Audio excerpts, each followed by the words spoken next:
नमस्कार, news India आप देख रहे हैं। मैं आपके साथ सागर मिश्रा। महाराष्ट्र में चल रहे सियासी ड्रामे में बीजेपी की अब एंट्री हो गई है। केंद्र की बीजेपी सरकार ने शिवसेना के 15 बागी विधायकों को Y+ कैटेगरी की सुरक्षा प्रदान की है। उधर महाराष्ट्र को अलग जिलों में ठाकरे और शिंदे समर्थक समर्थन और विरोध में जमकर नारेबाजी कर रहे हैं। गुवाहाटी में मौजूद शिंदे गुट ने उद्धव ठाकरे के समर्थन में खड़े विधायकों को अयोग्य ठहराने के लिए कोर्ट जाने की अब तैयारी की है। इस संबंध में शिंदे गुट की एक बैठक भी हुई, जिसमें कानूनी रणनीति के बारे में विचार विमर्श किया गया।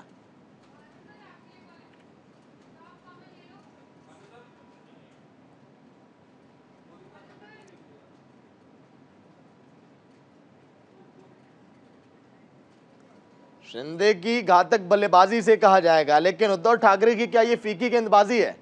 जिस तरह से आउट तो करना चाहते हैं, लेकिन शिंदे जो है लगातार प्लेट करके बॉल को सम्मान दे रहे हैं। जो तस्वीरें इस समय तब्दील होती हुई दिखा रही है महाराष्ट्र की सियासत की।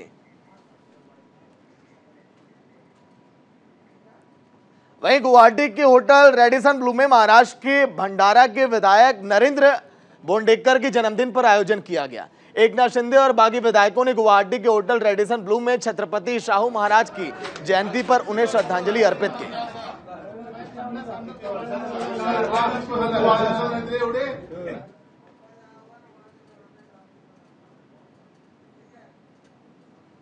शिवसेना को जिस तरह से धक्का तो लगा, लेकिन ये जन्मदिन की ये घड़ियां शिवसेना का वाकई में क्या कोई कर्णधार सामने आएगा? क्या कोई नैया पार करा पाएगा? क्योंकि उस बीच मझधार में फंसी है शिवसेना, जहां से निकलना उद्धव ठाकरे के लिए बड़ा मुश्किल अब होता हुआ दिखाई दे रहा है।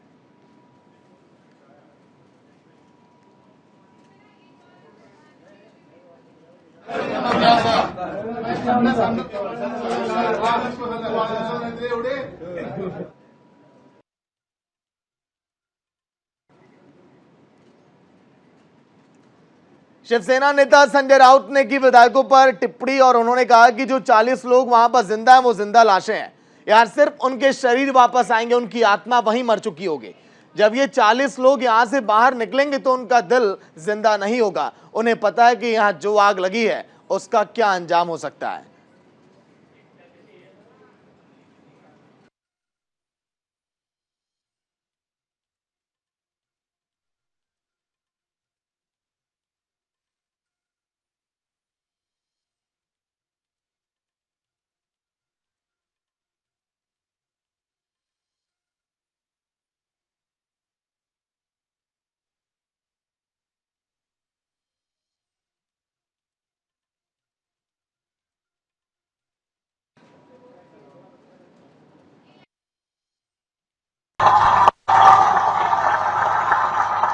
त्यांना जरा माझ्याशी बोलायचं होतं. मी म्हटलं कसं बोलणार, समोर बघा काय आहे ते. संपूर्ण मुंबईमध्ये अशा प्रकारचे मेळावे सुरू आहेत. गुवाहाटीला आपण पण जाऊन यायला पाहिजे. ते एक आमदार आहे कोणतरी, शहाजी बापू का काय म्हणतो, लई चांगले डोंगर आहे, झाडं आहे, पाणी आहे. मग महाराष्ट्रात का स्मशान आहे का? हा, महाराष्ट्रात डोंगर नाही. अरे महाराष्ट्रात हॉटेल नाही. रेडिसन ब्लू मध्ये मी आता चलिए सीधे चलते हैं महाराष्ट्र, जहां पर आदित्य ठाकरे संबोधित कर रहे हैं। सुनाते हैं आपको।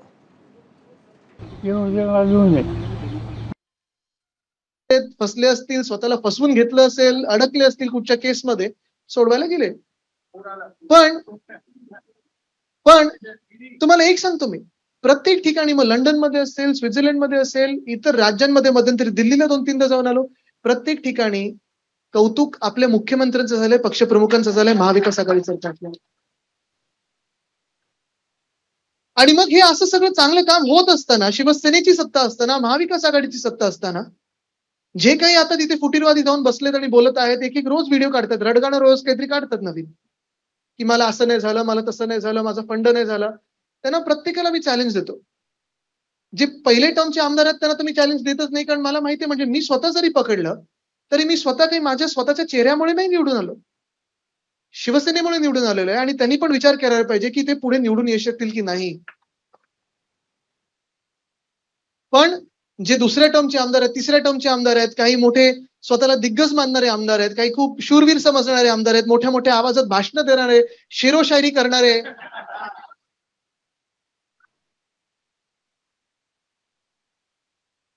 म्हणजे तुम्हाला सांगतो, खरोखर सांगतो, काल काल रात्री मी आणि आई बोलत बसलेलो आणि मी आईला हेच सांगत होतो की आई, कदाचित मला राग तर आलाच नाहीये, पण मला लाज वाटते की असल्या विकाऊ माणसांबरोबर जे स्टेजवर हिंदू का राजा बैठा है, हिम्मत हो तो आजा, आणि काय शेरोशायरी करायचे, शिवसेनेबद्दल करायचे. अहो, खरी ताकद ही आमच्या शिवसैनिकांमध्ये आहे, तुमच्यामध्ये कुठे आहे?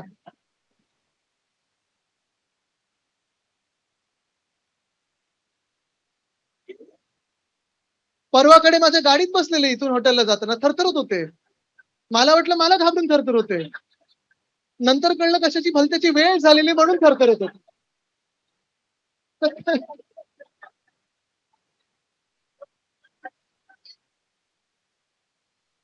दुसऱ्या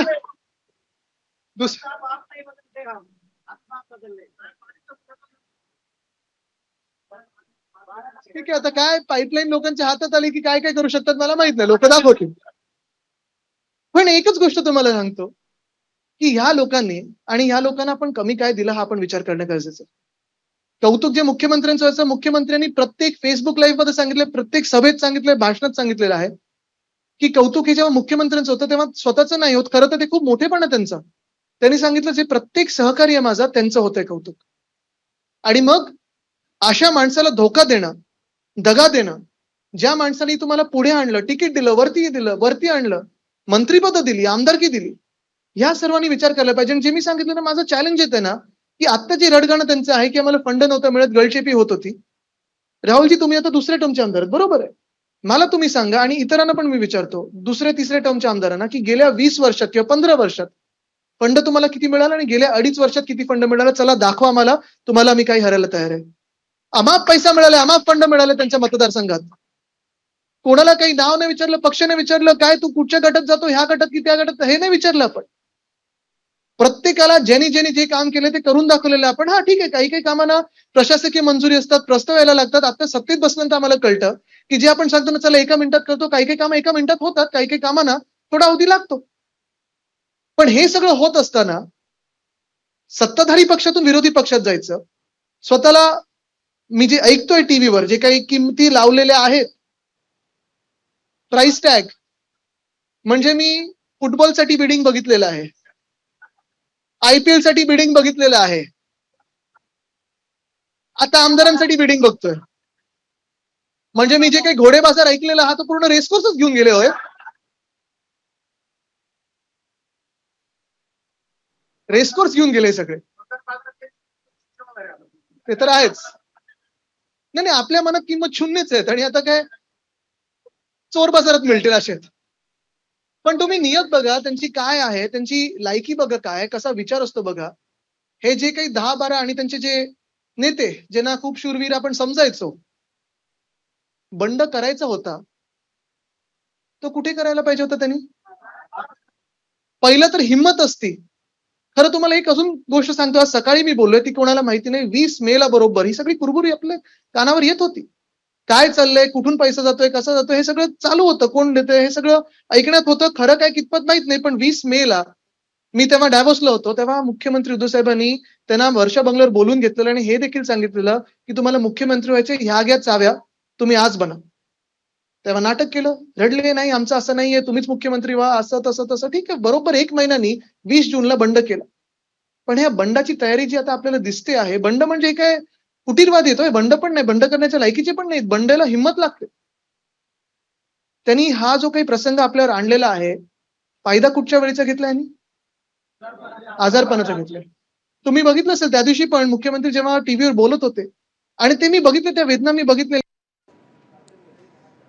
तो बीजेपी के लोग विधायकों से आखिर क्यों मिल रहे हैं? आदित्य ठाकरे का बयान, आदित्य ठाकरे से ही नोकझोंक हुई थी शिंदे की, जिसके बाद शिंदे के जो तेवर है महाराष्ट्र की सियासत में आप सभी उससे बखूबी वाकिफ हैं।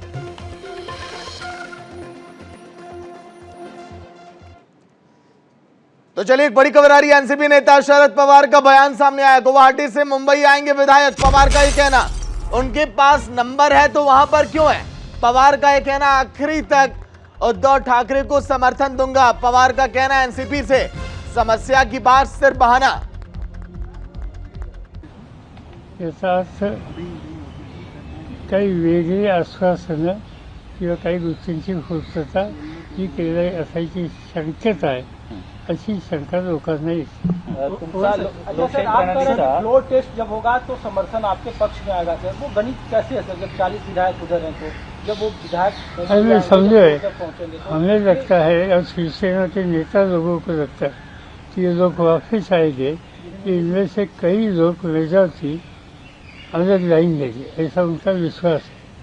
हा गट क्योंकि इनकी पार्टी की ये इंटरनल बात है, उनको इनके लोग ज़्यादा मालूम है. सर आपको क्या लगता है कि उन विधायकों को बंधक बना के रखा गया? अगर बंधक बना के रखा गया है तो क्या आप एफआईआर दर्ज करवाने जा रहे हैं किसी थाने में? वो शिवसेना उनके ये सब विधायक है, इस बारे में वो कुछ बातें कुछ करना ये सोच रहे हैं. शायद आज या कल कुछ कदम उठाएंगे. हा गट मुझे लगता है आज शाम को ही उठाएंगे. हा गट वेगळा विधानसभेत बसू शकतो का? म्हणजे वेगळा गट स्थापन करून त्यांचा कोणत्याही पक्षात मर्ज न होता. तुमचा संसदीय प्रणालीचा अभ्यास काय सांगतो? असं आहे की बिहारच्या 2 सदस्यांचा एक डिसिजन व्यंकय्या नायडू साहेबांनी दिलेला आहे. 2 गोष्टीसाठी आहे. एक जनरल इन्फॉर्मेशन ये है कि जो व्हीप दिया है वो हाउस में वायलेट किया तो it amount to anti defection. दूसरा एक बड़ा इम्पोर्टेंट स्टेटमेंट दिया कि आज तक हम समझते थे कि व्हीप देने के बाद हाउस में व्हीप का वायलेशन किया. तो आपने सुना शरद पवार का कहना कि ये लड़ाई आखिरी तक जब तक चलेगी मैं शिवसेना के साथ हूं. एक और बड़ी खबर आ रही है। महाराष्ट्र के राज्यपाल ने डीजीपी को चिट्ठी लिखी है. शिंदे समर्थकों को बताया शिवसेना विधायक, 47 एमएलए के परिवार वालों को सुरक्षा देने के निर्देशक. 38 शिवसेना के विधायकों को मिले सुरक्षा. गवर्नर का ये कहना, बागियों को बोला शिवसेना का विधायक. विधायकों ने राज्यपाल को चिट्ठी भी लिखी है, सुरक्षा की मांग की है. ये चिट्ठी जो वायरल हुई जिसमें राज्यपाल ने सुरक्षा की बात कही है उन तमाम बागी विधायकों के घर वालों को भी जो इस समय गुवाहाटी में है.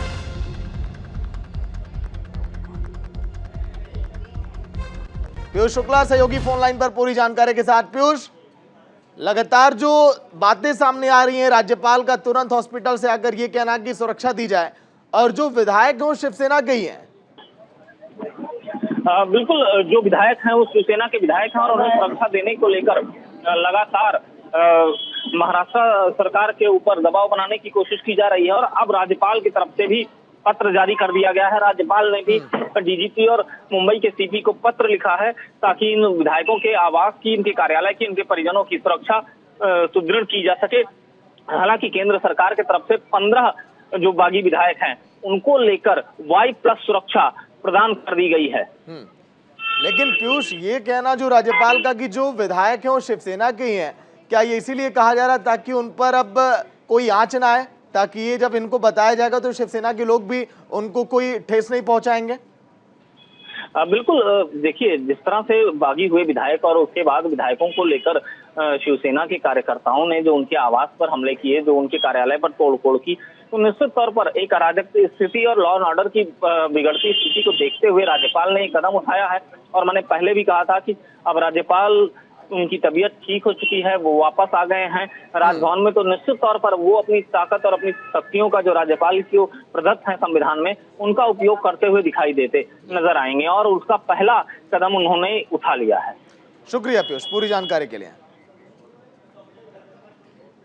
वहीं यूपी में लोकसभा उपचुनाव में बीजेपी ने बंपर अप जीत प्राप्त की है. रामपुर के बाद आजमगढ़ भी बीजेपी ने फतह कर लिया. आजमगढ़ से दिनेश लाल यादव निरहुआ ने जीत प्राप्त की है. निरहुआ ने सपा प्रत्याशी और अखिलेश यादव के चचेरे भाई धर्मेंद्र यादव को हराया है. कि बीजेपी जश्न मना रही है, एक दूसरे का मुंह मीठा खिलाकर सीएम योगी ने भी प्रेस कॉन्फ्रेंस की।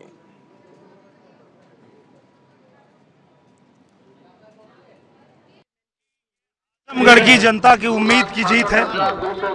हमारे आजमगढ़ की जनता ने जो उम्मीद दिखाया है, जो विश्वास दिखाया है, उस विश्वास पे हमारी भारतीय जनता पार्टी पूरी तरह खरी उतरेगी।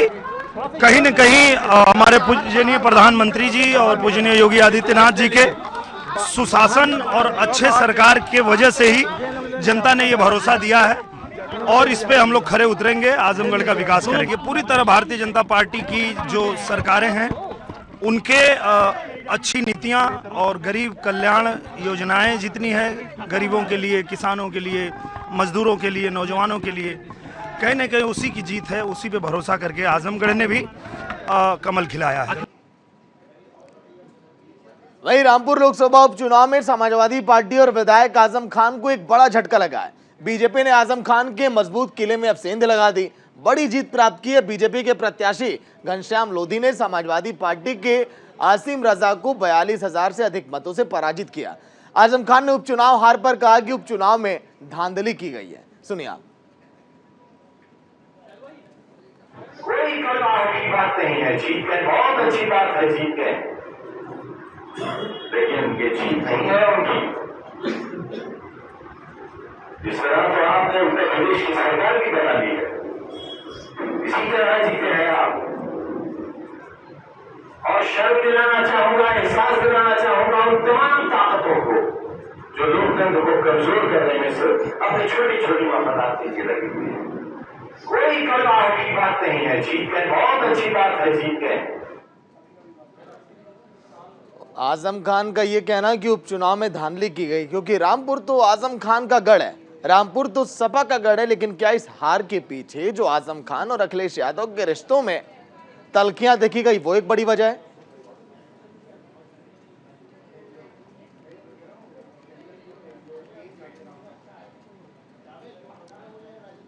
वहीं उपचुनाव में जीत पर पीएम नरेंद्र मोदी का भी ट्वीट अब सामने आया। आजमगढ़ रामपुर उपचुनाव में ऐतिहासिक जीत, पीएम नरेंद्र मोदी ने कहा।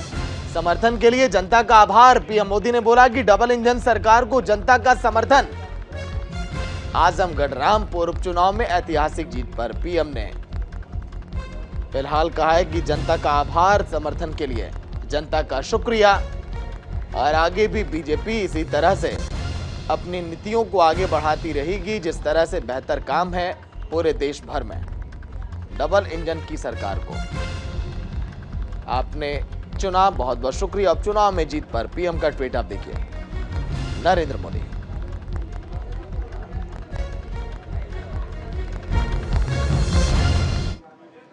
वहीं चुनाव के नतीजों में आम आदमी पार्टी को जहां एक सीट पर जीत मिली, तो वहीं दूसरी ओर हार का सामना भी करना पड़ा। राजेंद्र नगर विधानसभा सीट पर आम आदमी पार्टी के दुर्गेश पाठक ने जीत हासिल की है। वहीं पंजाब की संगरूर सीट पर आम आदमी पार्टी चुनाव हार गई। इसी मुद्दे पर दिल्ली सरकार के मंत्री गोपाल राय ने न्यूज इंडिया से खास बातचीत की है, सुनिए आप। आज दिल्ली के अंदर राजेंद्र नगर विधानसभा सीट पर आम आदमी पार्टी को जीत मिली, तो संगरूर में पार्टी को हार भी मिली है। मंत्री हैं दिल्ली सरकार के गोपाल राय। गोपाल जी, एक पर हार एक पर जीत कैसे देखते? नहीं, दिल्ली के लोगों ने बहुत बड़ी जीत दी है और इस बात का संदेश दिया है कि दिल्ली के अंदर अरविंद केजरीवाल जी की सरकार जो काम कर रही है, दिल्ली के लोग उनके साथ हैं। 1+1 की बात राघव चड्ढा ने कही थी कि एक सांसद बने वहाँ से तो अब एक विधायक बन गए, तो कितना विकास होगा? नहीं, निश्चित रूप से जो काम वहाँ पहले से हो रहा था उसको और तेज करेंगे।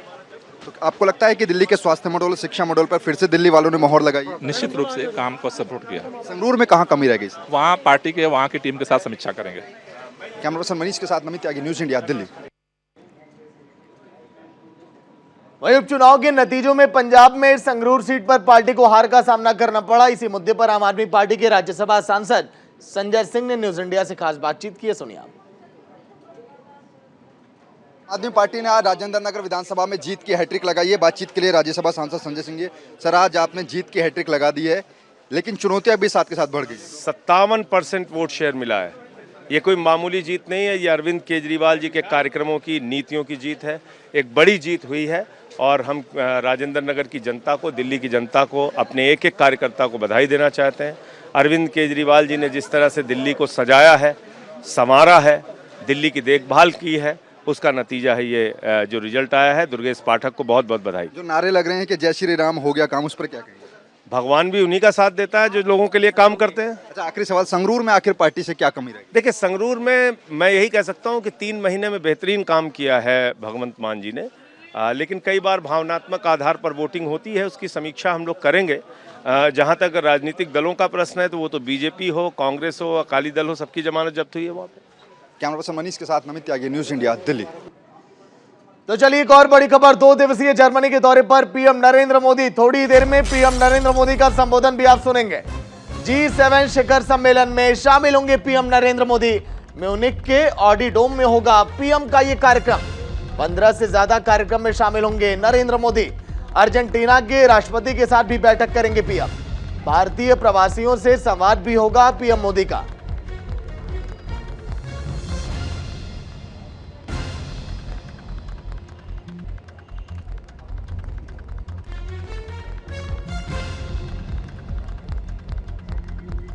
पंद्रह से ज्यादा कार्यक्रम में शामिल होंगे पीएम। अर्जेंटीना के राष्ट्रपति के साथ भी बैठक है पीएम की। G7 शिखर सम्मेलन में शामिल होंगे पीएम मोदी। भारतीय प्रवासियों से संवाद भी होगा पीएम मोदी का। म्यूनिख के ऑडी डोम में 2 दिवसीय जर्मनी का दौरा पीएम मोदी का।